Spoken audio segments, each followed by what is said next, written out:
سوال یہ ہے کہ اگر اللہ کی یاد میں غفلت سے جادو ہوتا ہے تو پھر حضور پہ جادو کیسے ہو گیا؟ حاضرین و حضرات، رسول اللہ صلی اللہ علیہ وسلم کی حیات مبارکہ میں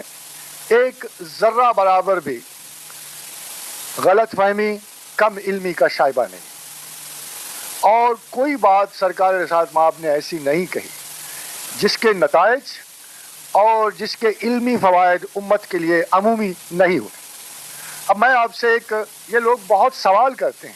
کہ حضور پہ جادو کیوں ہوا، کیسے ہوا،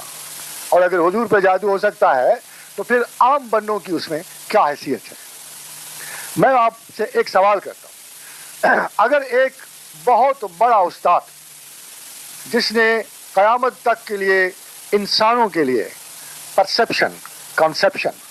اور علم و تعلیم میں آخری حرف چھوڑنا ہو تو کیا وہ ایک چیز کی حقیقت کو جانے بغیر اس کا علم دے گا؟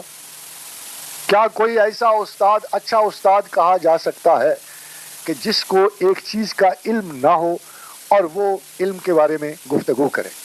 یہ یاد رکھیے کہ رسول اللہ صلی اللہ علیہ وآلہ وسلم ہی کی ایک حدیث مبارک کہ بہترین علم یہ نہیں کہ کوئی کہے میں جانتا ہوں، بہترین علم یہ ہے کہ جب کسی بات کا پتہ نہ ہو تو کہے میں نہیں جانتا۔ ایسا استاد، ایسا بڑا استاد اگر سحر کے بارے میں گفتگو کرتا اور وہ سحر کے اثرات کو نہ جانتا ہوتا تو پھر آپ اس استاد کو کیا کہتے؟ واقعہ صرف اتنا ہے کہ حضور نے رہتی دنیا تک اپنی امت کے لیے جادو کے بارے میں، اس کی علامات کے بارے میں، اس کے اثرات کے بارے میں آپ تک علم چھوڑنا تھا۔ اس لیے حضور پہ جادو ہوا نہیں بلکہ حضور کے باطن سے جادو گزارا گیا۔ اگر اللہ اور جبریل کے ہوتے ہوئے جادو ہو جاتا تو پھر اللہ کی کیا حیثیت اور جبریل کی کیا حیثیت، پھر ان تمام ملائکہ مقربین کی کیا حیثیت، پھر ان کی کس ضمن میں بڑائی ہوتی اگر خدا کے ہوتے ہوئے شیطان رسول اللہ پہ دسترس حاصل کر لیتا؟ تو واقعہ یہ ہے کہ بحیثیت ایک بہت بڑے استاد کے، میں نے آپ سے عرض کیا کہ حضور کی حدیث مبارکہ کہ سب سے بڑا سخی اللہ خود ہے، اور سب سے بڑا سخی پھر میں ہوں کہ جو لوگوں کو علم دیتا ہوں، اور اس کے بعد وہ عالم ہے جو اللہ کے لیے لوگوں کو علم دیتا ہے۔ یہ انتہا درجہ کی فیاضی کا ثبوت۔ یہاں بھی وہی ہوا کہ حضور نے اپنی امت کو، اس وقت کاہن اور کائنات کا ہجوم تھا، جادو اور سحر کا ہجوم تھا، عملیات کا ہجوم تھا،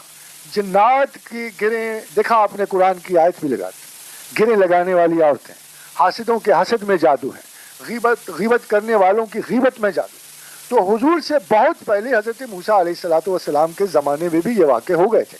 حضرت سلیمان کے زمانے میں بھی واقع ہو گئے تھے۔ کسی پیغمبر نے حل نہیں پیچھے چھوڑا تھا، کسی پیغمبر نے جادو کے مظاہرات نہیں پیچھے چھوڑے تھے۔ تو پہلی دفعہ قرآن حکیم میں موسیٰ علیہ السلام کے ضمن میں اللہ نے واضح کیا کہ اصل میں جادو کا اثر خیال پر ہے، خیال پر ہے اور یاداشت پر ہے، اور اس چیز کو حقیقی سمجھنا جو حقیقی نہیں ہے۔ جیسے جادوگران قوم موسیٰ، انہوں نے رسیاں بانٹ رکھی تھیں موش اور ماٹھ کے دانوں پر، اور یہ اعمال تھے، یہ اعمال تھے، ان کی حقیقت میں ریزن موجود تھی، رسیاں کیوں حرکت میں آئیں اس کی ریزن موجود تھی۔ تو جو چیز عمل میں آئے گی اس سے اس کے اثرات کا پتہ لگتا ہے۔ اور ایک بہت بڑے عالم اور استاد کی یہ شان نہیں ہے کہ ہوائی باتیں کریں، تو رسول اللہ صلی اللہ علیہ وسلم کے باطن سے جادو گزارا گیا، اور جب جادو گزارا گیا تو رسول اللہ صلی اللہ علیہ وسلم نے فرمایا کہ جادو کا اثر یہ ہے کہ آدمی بھولنا شروع ہو جاتا ہے، ایک خیال سے اتنا پوزیس ہو جاتا ہے، اور حدیث میں آیا کہ جو اپنی بیویوں کی باری بھول جاتے تھے۔ اب آپ پھر قرآن کی بات یاد کیجیے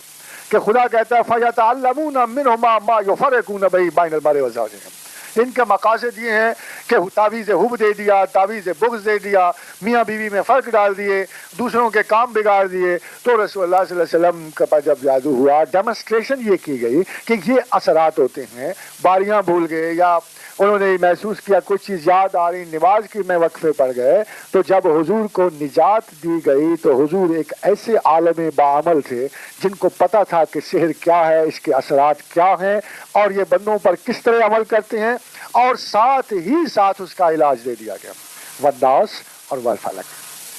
فرمایا کہ آسمان کے عرش کے نیچے سے مجھے دو صورتیں ایسی شاندار اور چمکتی ہوئی عطا ہوئی، اور حدیث مقرر فرماتی ہے کہ اس سے پہلے دفع سحر کے لیے حضور بہت ساری آیات پڑھتے تھے، مگر جب والناس اور فلق اتری تو حضور ان پہ اکتفا فرماتے تھے۔ تو پیغمبر پہ اس طرح جادو نہیں ہوا، نہ ان پہ جادو ہونے کی وجہ نظر آتی ہے، بلکہ وہ ایک عالم کے علم کا تجربہ ہے، اور اس تجربے کو آپ تک انہوں نے پہنچایا۔ اور یہ صفت عالیہ رسول تھی کہ انہوں نے کوئی بات ایسی نہیں کہی جس کے بارے میں ان کو مکمل علم نہ تھا، اور جس کے بارے میں علم نہ ہو حضور کی ہدایت ہے کہ یہ ضرور کہو کہ عالم وہ ہے جو یہ نہ کہے کہ مجھے ہر بات کا علم ہے، بلکہ وہ عالم ہے جو یہ کہے کہ مجھے اس بات کا علم نہیں ہے اور خدا اس کو بہتر جانتا ہے۔